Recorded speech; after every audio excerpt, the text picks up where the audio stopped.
Hey everyone, what's going on? If you've been running fields in Farming Simulator 25 and you fired up your system this week, you probably noticed there's a fresh patch waiting. We're going to unpack update 1.240 and, more importantly, what it actually changes for the way you play.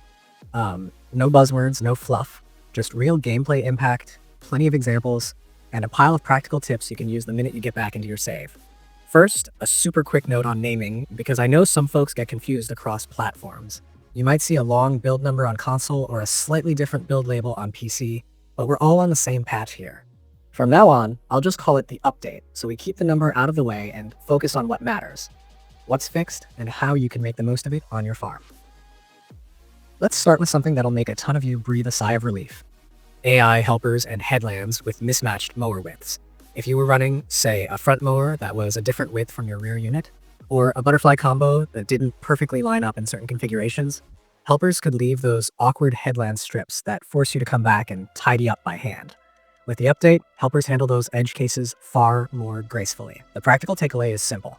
If you had a field where the helper consistently left little mohawk patches on the outer ring, go back there now and test the same setup.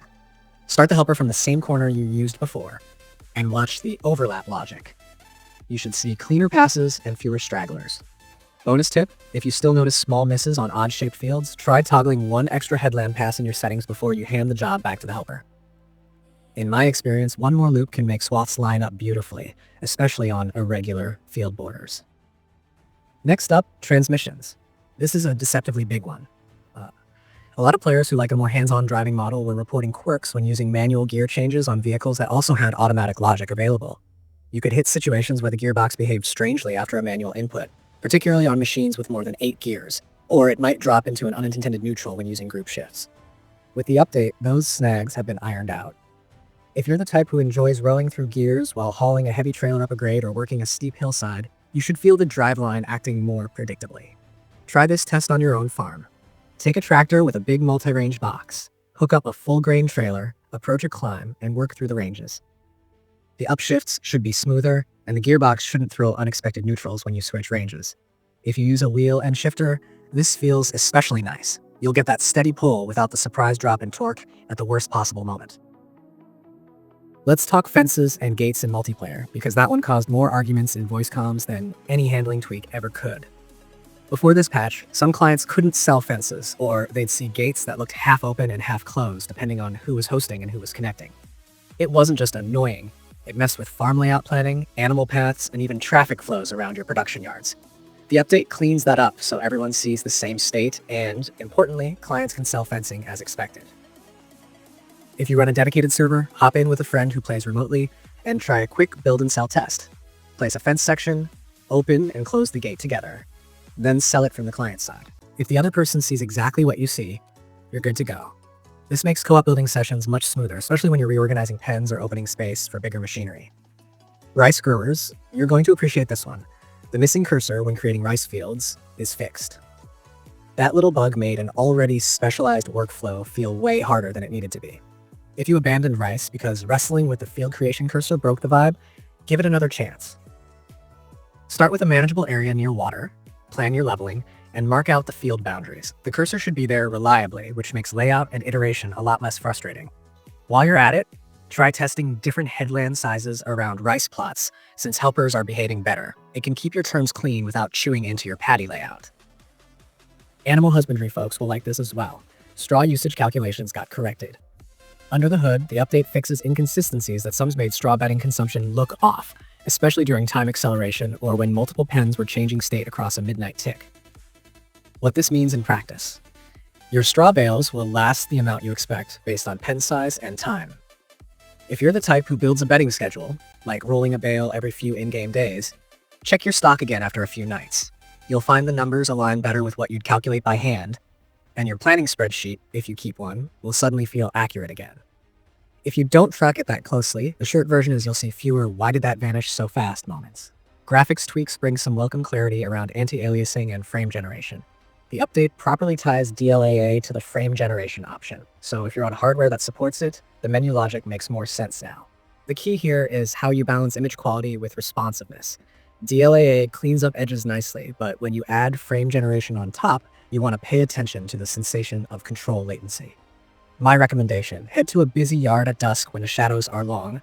Put your camera near a chain link fence or equipment with a lot of thin geometry, and toggle between AA modes with and without frame generation.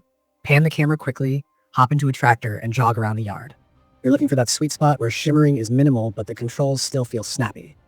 And remember, if you're using heavy reshades or post-processing mods, do your test with those enabled too, because that's your real play environment.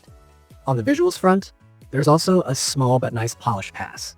Environment changes apply before entering the 3D shop scene, which makes the transition less jarring. You know those moments where the lighting or skybox felt a bit out of sync as you open the shop? That's smoother now. It's not a giant feature, but it helps with immersion, and you'll feel it the next time you're swapping tractor configs at dawn or shopping for a mower under dramatic clouds. Also, wheel shading for specific tires like the Alliance 398 MPT has been corrected. If you run those multi-purpose tires on a truck or a high-speed tractor for road-to-field workflows, take a moment to look at the hubs and treads in angled light.